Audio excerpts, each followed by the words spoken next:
You know, Doc, the power sector problems is a hydra-headed one.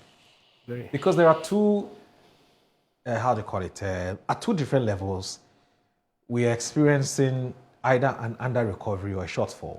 So, for instance, if the liquefied petroleum was even factored into the price build-up, which ends up being the tariffs that we pay, we still have a problem even collecting the money.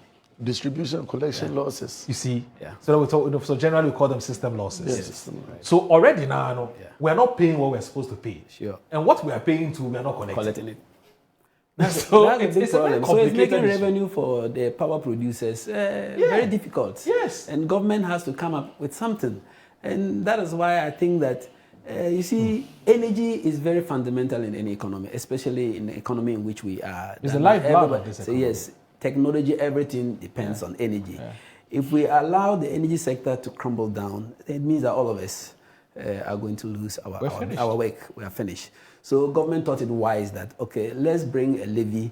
Once we had at least some fall in the crude oil price and prices are going down, we have reduced the price of petrol from a gallon of fuel from 17 liter from 17 cedis to something to almost 12 cedis, 11 cedis. You have made some gains, so everybody now is making some gains. From 15. Yes, so let's just take 1 CD out of that. That was not going to even shoot up the price. I'm happy he said it was not going to shoot up the price of fuel. It was only they were only going to take 1 CD out of that gain that everybody is making from 1 liter.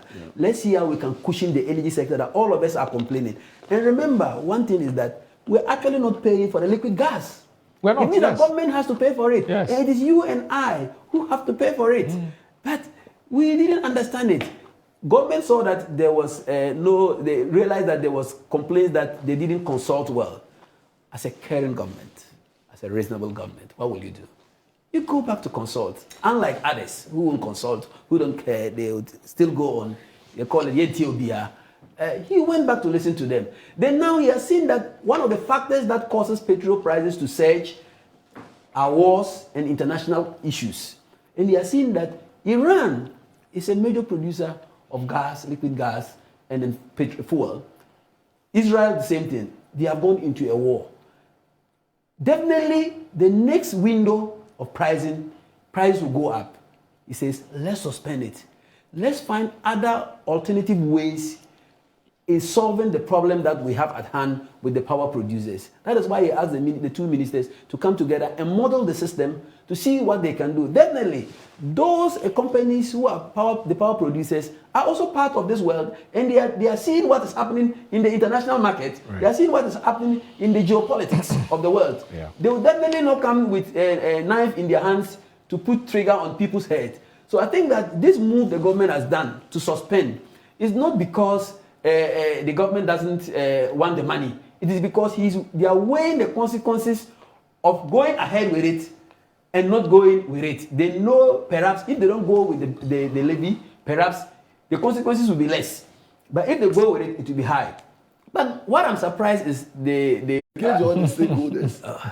That is why it's called agency. Sometimes cabinet take decisions. 2 weeks after you pass it, why didn't you collect? If it was emergency.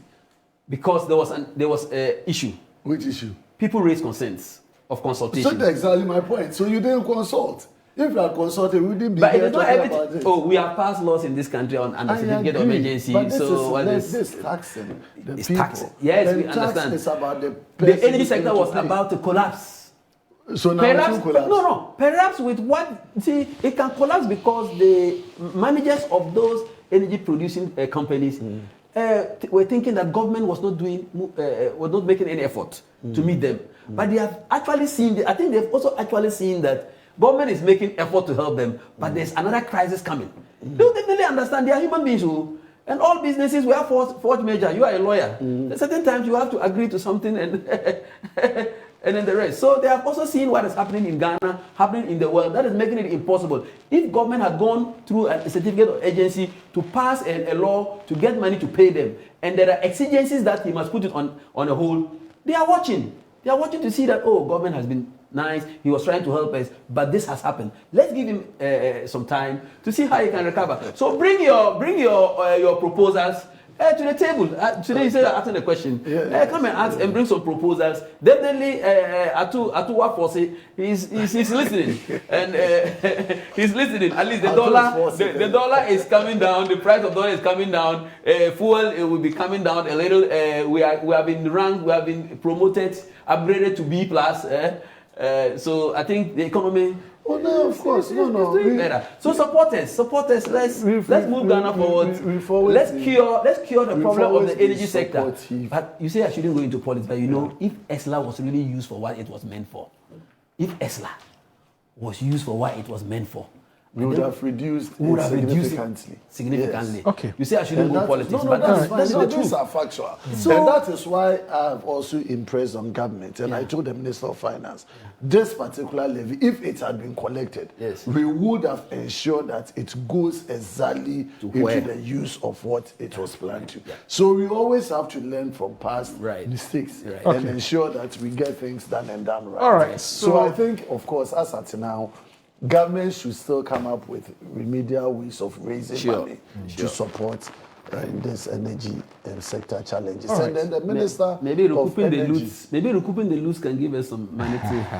You know, and the minister of you see, a lot of these energy challenges also has to do with renegotiation with the IPPs. Yeah. You know, most of these companies, it is in Ghana that they're getting what they're getting.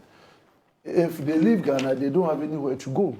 And so it is important that we engage. We started the renegotiation, but we couldn't complete it. The minister promised us that he was going to continue, and he gave a signal that it was looking positive.